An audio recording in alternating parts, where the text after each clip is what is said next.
ભરૂચ જિલ્લાના ઝઘડિયા તાલુકાના ચંદેરિયા ખાતે પૂર્વ ધારાસભ્ય મહેશ વસાવાના વ્હાઇટ હાઉસ ખાતે ગુજરાતના પૂર્વ મુખ્યમંત્રી શંકરસિંહ વાઘેલાની ઉપસ્થિતિમાં આદિવાસી હિત અને જનહિતના વિવિધ મુદ્દાઓને લઈને સંકલન બેઠક યોજાઈ હતી। આ બેઠકમાં એસટી, એસસી, ઓબીસી, માઇનોરિટી તેમજ અન્ય શોષિત વર્ગોના પ્રશ્નો ઉપરાંત ખેડૂતોના પ્રશ્નો, ગુજરાતની જનતાને સ્પર્શતા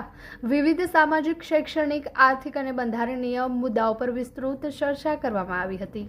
પૂર્વ મુખ્યમંત્રી શંકરસિંહ વાઘેલા અને દેડિયાપાડાના પૂર્વ ધારાસભ્ય મહેશ વસાવાની આગેવાનીમાં યોજાયેલી આ બેઠકમાં વિવિધ સમાજના આગેવાનો અને કાર્યકરો મોટી સંખ્યામાં ઉપસ્થિત રહ્યા હતા। બેઠક દરમિયાન શેડ્યુલ 5 પૈસા એક્ટ, જળ જંગલ જમીનના અધિકારો, શિક્ષણ, આરોગ્ય, રોજગાર, સિંચાઈ, ખેડૂતોની સમસ્યાઓ, વિસ્થાપિતોના પ્રશ્નો, જંગલ જમીનના અધિકારો સહિત અનેક જનહિતના મુદ્દાઓ પર ચર્ચા કરવામાં આવી હતી।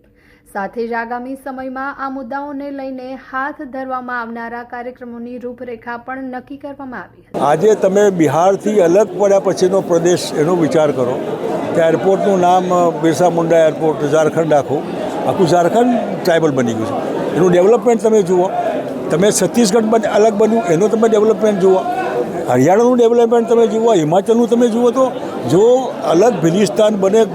ઘણી તકલીફ પડે, કદાચ મહારાષ્ટ્રને ગુજરાતને તકલીફ પડે, પણ તે તકલીફના આધારે એક સમાજને આખી દુનિયા બદલાય છે। એમની આખી ભાવિ પેઢી માટે, બીજા ત્રીજા માટે એક આખી દુનિયા બદલીને પોતે પોતાના પ્રશ્નોના માલિકને એનો જવાબ એમને જ આપવાનો છે એવું માનીને અલગ ભિલિસ્તાન બને એનો હું હિમાયતી છું। અને હું ટ્રાઇબલ સમાજને અપીલ કરવા આવ્યો છું, તમે પણ કોઈ જાતના યુએન કરાય વગર કે લેકર રહેંગે ક્યાં સમજતે, કોઈ ભાજપ કોંગ્રેસ કોઈ પાર્ટી નહીં, અમે અમારું ભિલિસ્તાન એની જે ટેકો આપે એ અમારું, અને એના માટે તમારે વિધાનસભામાં ઠરાવ કરીને મોકલી આપો। એના માટે યુથમાં એના બધા જુવાન આદિવાસી જે એગ્રેસિવ હોય છે બધા કે અમારે, અને એના માટે અમે ઘણા બધા મિત્રોને મળવાનું પણ મારે બન્યું। અમારા અલ્પેશભાઈ પુરોહિતે મિટિંગ બોલાવેલી આણંદમાં, તો 1000-2000 જુવાન છોકરા છોકરીઓ, એને ભિલિસ્તાનનું સ્પિરિટ આપણે જોવા મળે, ઘણી મુવમેન્ટ ચાલે છે, એને એક શેપ આપવા માટે, એને પ્રોટેસ્ટ સમર્થન કરવા માટે ખાસ હું આવ્યો છું। અને હું મહેશભાઈનો આભાર માનું છું કે એમણે આખા ગુજરાતમાંથી સરસ મજાના લડવૈયા આગેવાનોને અહીં બોલાવ્યા છે, અને એના આધારે જે કંઈ દારૂબંધી વાત છે, જે એક મજાક છે ગુજરાતમાં, આવી દારૂબંધી હોય તો એ હું ન હોય તો એ છે, માટે દારૂબંધીને અલગ એક લીકર પોલિસી બનાવો, જે લીકર પોલિસીના આધારે જેની સોર્સ ઓફ ઇન્કમ એટલી બધી છે કે જે ગુજરાતી પબ્લિકને KG to PG free education બધાને, એવી રીતે હેલ્થ, ફ્રી હેલ્થ, કોઈ જરૂર નહીં તમારી અમુક ઓફિસ। આટલી મોટી આવકનો ઉપયોગ તમે જો ખાલી બૂટલોગરો અને ડિપાર્ટમેન્ટ લઈને મજા કરવાના હોય, નાટક કરીને બાટલા બુલડોઝર ફેરવીને તોડી નાખવાના હોય, જેમાં કંઈ નીકળવાનું ના હોય, તો એવી liquor policy, scientific liquor policy, જેના આધારે ટ્રાઇબલ સમાજ જે સુખી થાય આની સોર્સ ઓફ ઇન્કમમાંથી। અને હું માનું ત્યાં સુધી જો દૂધની આવકમાંથી ખોટું ના હોય, અનાજની આવકમાંથી મકાઈ, આ એક આવક જ છે।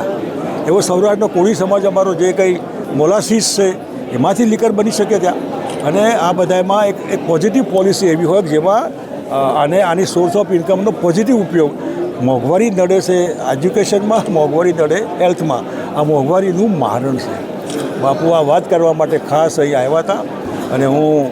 ફરી બધા સમાજનો આભાર માનું છું કે આવી ગરમીમાં બધું પડતું મૂકીને બહુ ટૂંકી નોટિસમાં એનો અર્થ કે ભિલિસ્તાનની કેટલી ભૂખ છે ટ્રાઇબલ સમાજને,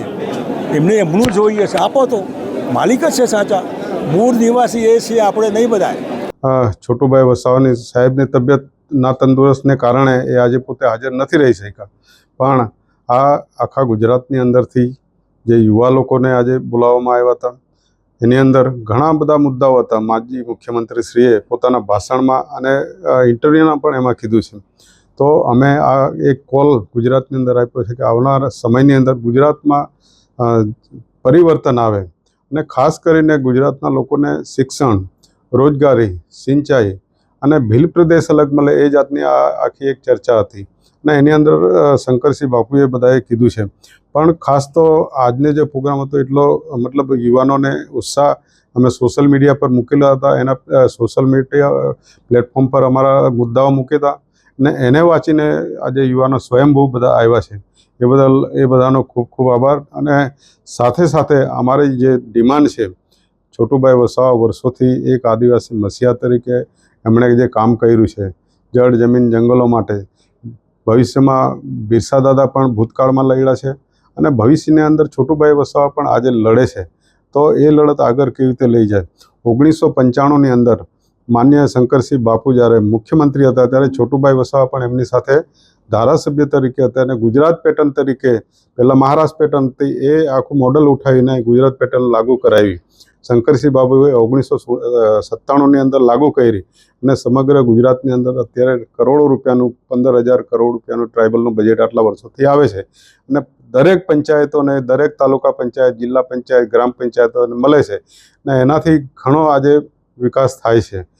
અને એ લડતને આગળ લઈ જાય. શિડ્યુલ 5, શિડ્યુલ 6, પૈસા 1 અને આવનારા સમયની અંદર રૂઢિગત ગ્રામ સભાઓ મારફતે પણ જે ટ્રાઇબલની અંદર જે ખનિજોની જે લૂંટ ચાલી રહી છે, ખનિજો હોય, પાણી હોય, જંગલ હોય, રેતી હોય, પથ્થર હોય, સિલિકા હોય, એ ટ્રાઇબલને કોઈ એ પોતે માલિક છે, આદિવાસી માલિક હોવા છતાં બી આજે એનો ખનિજ બીજા લોકો લૂંટીને લઈ જાય છે. આજે આ લોકો એની અંદર મજૂરી કરે છે. તો એમની આ અમારી મુદ્દાસર લડત રહેશે.